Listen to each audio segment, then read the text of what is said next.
Hello students, this is Sudhanshu Sarkar, Assistant Professor, Department of Electrical Engineering, Narrow Institute of Technology. Today I'm going to give a lecture on electrical circuit and network. This subject is designed for second year electrical diploma students for third semester. So here,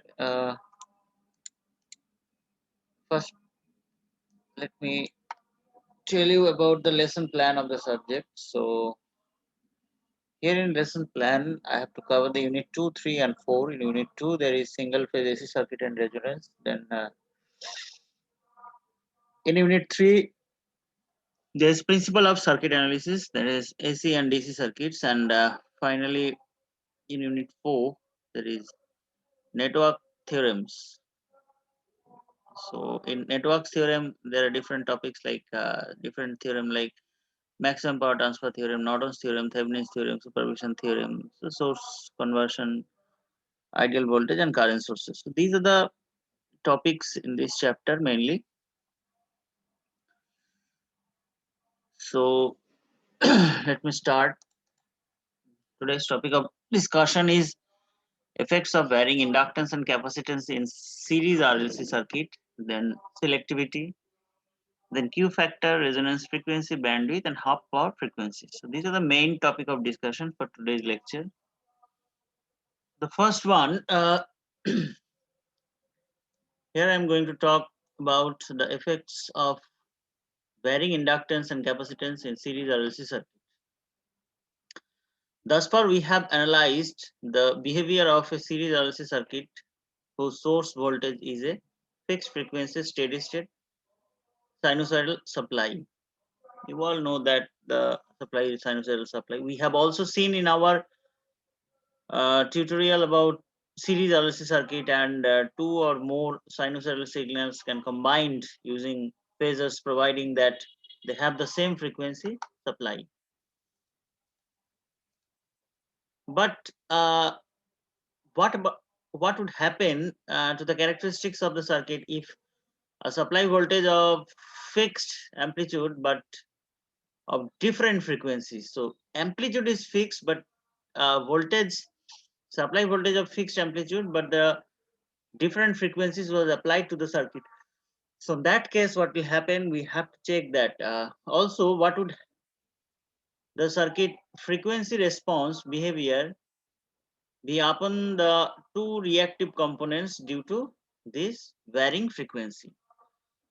Now, I think you have the basic idea regarding the series RLC circuit. So here in a series RLC circuit, there becomes a frequency point where the inductive reactance of the inductor becomes equal in value to the capacitive reactance of the capacitor. In other words, XL equals to XC. The point at which this occurs is called the resonant frequency point. Okay, so this point is called the resonance frequency point, and it is represented by FR, small f suffix smaller, of the circuit. And as we are analyzing a series RLC circuit, this resonance frequency produces a series resonance. Okay, so this part you need to go once more, that in series RLC circuit there becomes a frequency point where the inductive reactance of the inductor becomes equal to the value of the capacitive reactance of the capacitor. That if the inductive reactance is XL, you all know that inductive reactance is XL and the capacitive reactance is XC. So if these two become equal, okay, so reactance of the capacitor inductive becomes equal. Okay, so if these two become equal, in other words, we can say that XL equals to XC. The point at which this occurs is called the resonant frequency. Okay, so it is represented by FR. And as we are analyzing a series RLC circuit, this resonance frequency is called series resonance. I think now it is clear to all of you. Now, the series resonance circuits are one of the most important circuits used electrical and electronic circuits. They can be found in various forms, such as in AC mains filters, noise filters, and also in radio and television tuning circuits, producing a very selective tuning circuit for the receiving of the different frequency channels. Consider the simple RLC series circuit below. So it's the application part basically that where we can use this series resonance concept. And the most important electrical and electronic. So where this is mainly electrical and electronic circuits. They can be found in various forms such as AC main filters, the noise filters, uh, and radio and television tuning circuits, producing a very selective tuning circuit for the receiving of the different frequency channels. Okay, consider the simple series RLC circuit below. So here, if you follow, you will find that it's a series RLC circuit is given here. So where supply voltage is a AC supply, VM angle phi or something like that. So the current is I, the resistance, inductance, and capacitance. All the three elements are connected in series. So firstly, let us define what we already know about series RLC circuit. The first one is inductive reactance. You all know that XL equals to 2 pi FL, that is equals to omega L. So this part I already explained in the first few lecture of this chapter. Then the second one is the capacitive reactance XC equals to 1 by 2 pi FC, that is equals to 1 by omega C. Now it has two conditions, one is XL, one is XC. So if XL, that is the inductive reactance, is greater than capacitive reactance, the circuit is inductive. If X is greater than XL, X is greater than XL, then the circuit is capacitive. So the total circuit reactance, if we consider it XT, then XL minus XC or XC minus XL. So two condition maybe if the XL greater than XC, if this one, then XL minus XC, and if this one, then XC minus XL.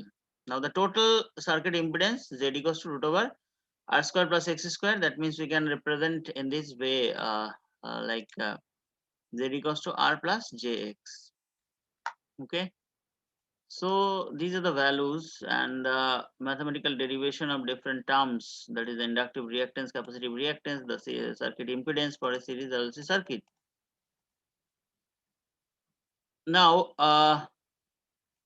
from the above equation, the inductive reactance, if either the frequency or the inductance is increased, the overall inductive reactance value of the inductor would also increase. As the frequency approaches infinity, the inductor's reactance would also increase towards infinity, with the circuit element acting like an open circuit. So this part needs to be clear more, that we got some equation from the last slide, and inductive reactance, if either the frequency or the inductance is increased, okay, so the overall inductive reactance, that is XL, would of the inductor would also increase. Fine. As the frequency approaches infinity, the inductor's inductive reactance would also increase towards infinity, with the circuit element acting like an open circuit. Okay. So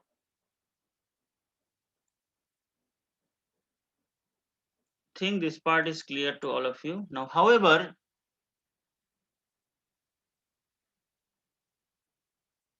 as the frequency approaches zero of DC, the inductor's reactance would decreases to zero, causing the opposite effect, acting like a short circuit.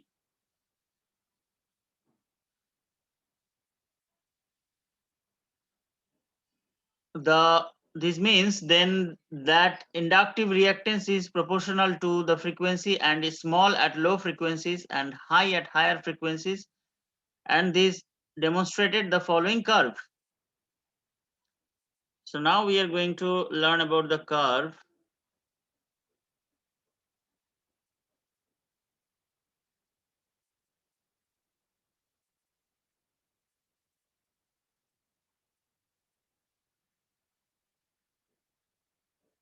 So here, this is the curve which is given here in this position.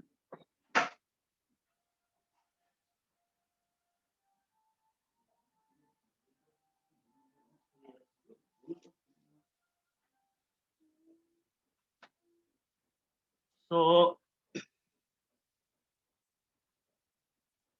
in this figure, if you follow carefully, inductive reactance against frequency. So this is the reactance along y-axis. Here we represent the reactance, and along x-axis the frequency axis is there. Now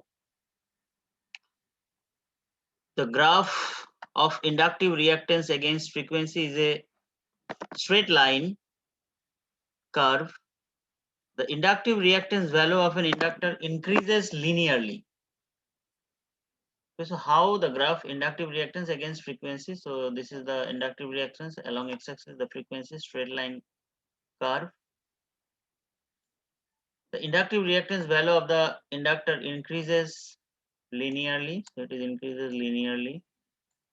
So no problem with this. As the frequency across it increases. Therefore, inductive reactance is positive and is directly proportional to the frequency.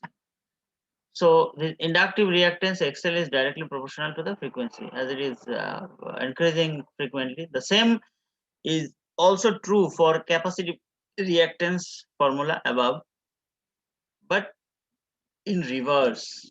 Capacitive formula in reverse. If either the frequency or the capacitance is increased, the overall capacitive reactance would decrease. As the frequency approaches infinity, the capacitor's reactance would reduce to practically zero, causing the circuit elements to act like a perfect conductor of 0 ohms. But as the frequency approaches zero or DC level, the capacitor's reactance would rapidly increase up to infinity, causing it to act like a very large resistance, becoming more like an open circuit condition. This means then the capacitive reactance is inversely proportional to frequency for any given value of the capacitance, and this shown below. Yes, so the curve is opposite. Look, so here for capacitive reactance against frequency, if you follow, you will find that the graph of capacitive reactance against frequency is hyperabolic curve.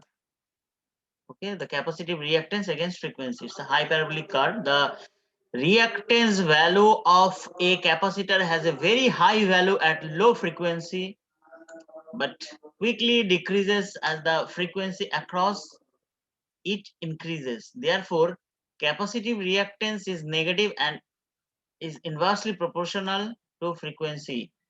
Xc proportional to f to the power minus 1. So we can see that the values of these resistances depends upon the frequency of the supply.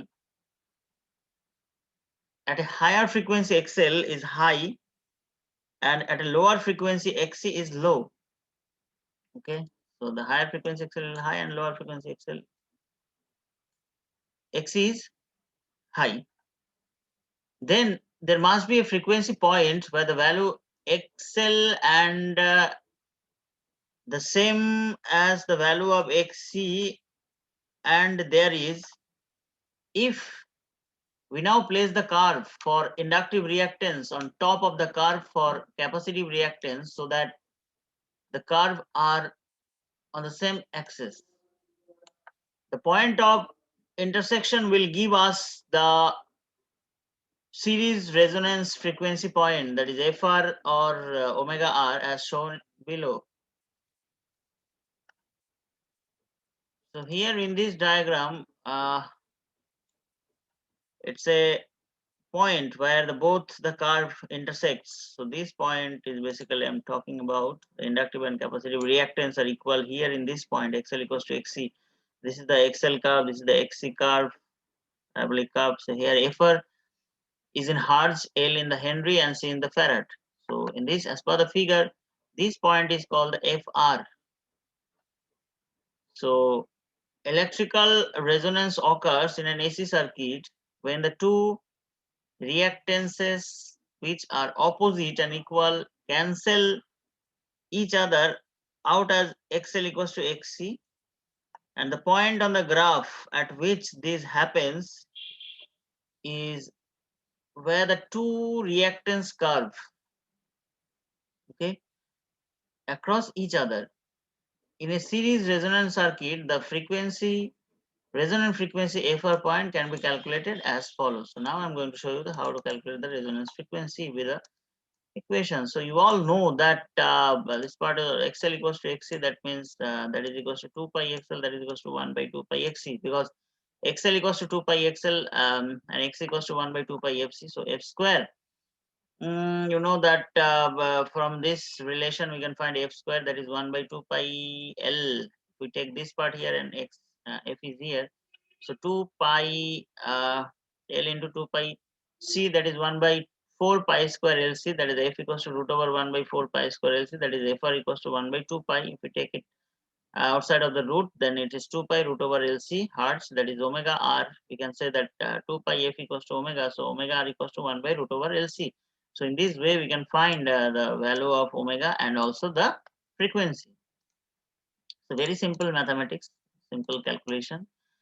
Now this is the impedance in a series resonant circuit. So here in this part, the XC is greater than XL. Here XL is greater than XC. So it is increasing. This is decreasing. This is the impedance, and this is the point dynamic frequency. This is the series frequency. Now the frequency axis along x-axis. So in this point, Z equals to R, because there is no value of XL and XC, because both are same in this point. So here for this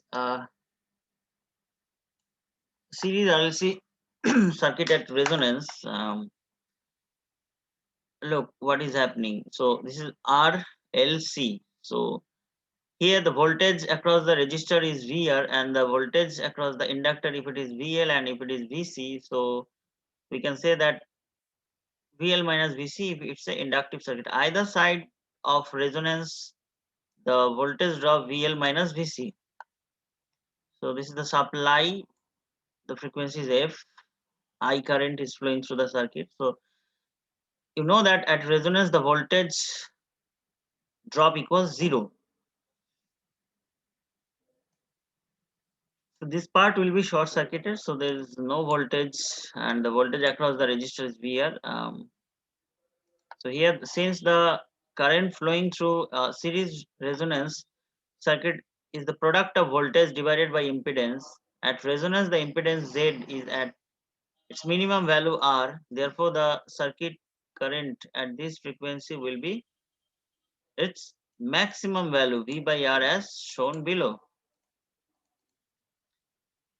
So here in this figure, you can find the series circuit current at resonance.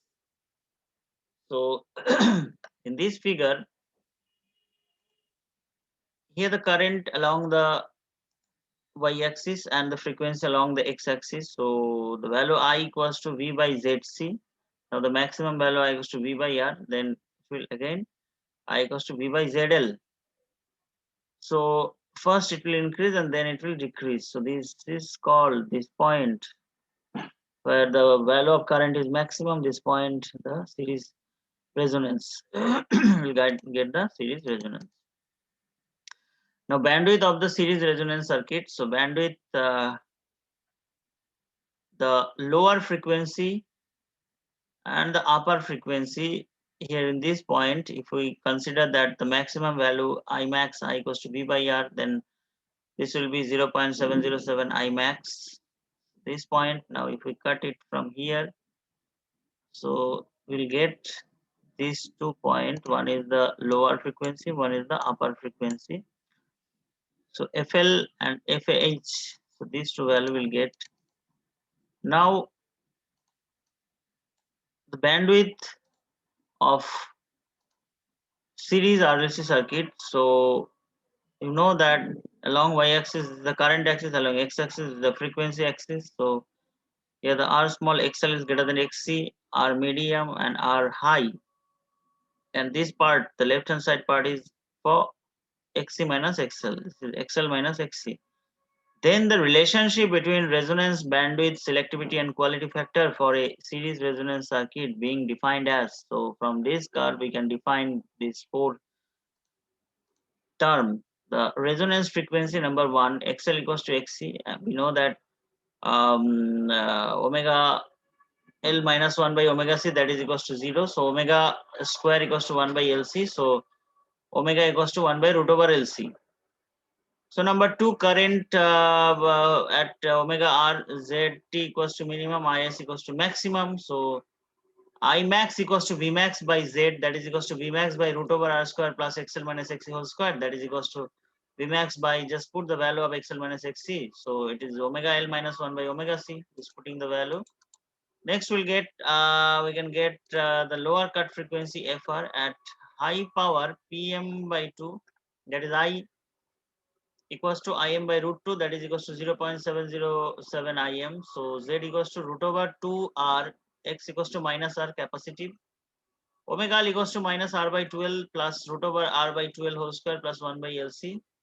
So this is at half power. Now the upper cut frequency at upper half power PM by 2, I equals to Im by root 2, that is equals to 0.707. If you divide Im by root 2, this value will come. Now Z equals to root over 2 R, X equals to plus R inductive. Now the bandwidth, so bandwidth equals to FR by Q, so FH high minus F low, frequency low, R by L rats, or R by 2 pi L hertz. So this is the band. So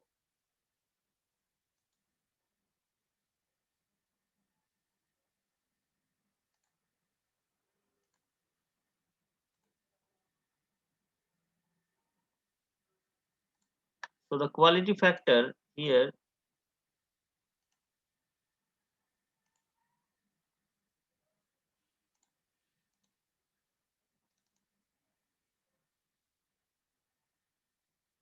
the quality factor Q equals to omega R by omega L by R.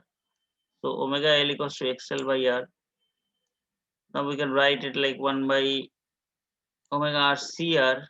So XC by R, that is equals to 1 by R into root over L by C. In this way we can find the quality factor. Now to prepare this presentation, I take help from this link. So thank you everyone for watching the video. If any queries is there, please let me know so that I can solve your problem. Thank you.